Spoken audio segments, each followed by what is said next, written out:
in relation to the complaint? Smile at them and tell them nicely, you can't do it here. If you persist, you will be deported. Because you will be violating certain.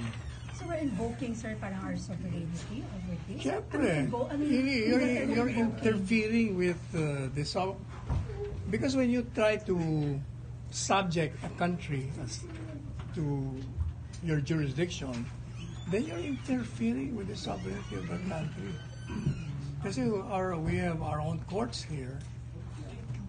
We can prosecute anybody whom we feel is a violator or transgressor of the law. Follow up ko lang kay Ate Tin, ano po yung batas na ibabiolate nila para ma-deport sila? What would be the grounds for deportation if ever? Depende kung anong gagawin nila. Hindi pa natin alam kung anong gagawin nila. Pero sir, yun yung question ni Virgil kanila. How will you know if they are here to investigate? We will know. I'm sure we will know. Malay mo, Sir, it's more do they fun in need the a permit, Philippines sir, from now. the government before they can conduct an investigation? How's that? Do they need a permit from our government before they can conduct an investigation? Permit? Yes. Unang-una, they're not allowed now to do that. Pero sir, what's the process for a foreign organization to conduct an investigation in our country? I guess during the entry, they will be asked by the immigration officials. That's standard, di ba? Oh, what is your... So they need authorization.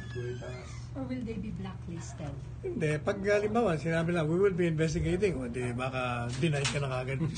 Denied ka na kagad sa immigration. Di ba? So, ano, blacklist ba? Huh? Pwede bang i-blacklist? Not blacklist. Kasi the immigration officials have the discretion to deny you entry if they feel na kung gagawin mo rito either labag sa batas o manggugulo ka lang dito.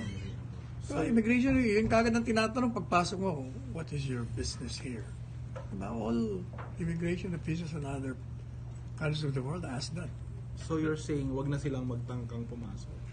Pag matulog na lang sila. Well, sir, may magkakaroon sila ng constant monitoring pag nagpunta sila sa Pilipinas? Para ma-determine kung nag-investigate sila or nag-info gathering? Hindi. Ang sinasabi ko, bago pa sila makapasok, tatanungin naman sila ng mga immigration officials. Yun ang unang tinatanong sa mga foreigners. Sir, do you think this will not have impact on foreign investors? Wala. Di ba sinabi ko na nga kanina, walang kaugnayan yung that was never raised as an issue, yung mga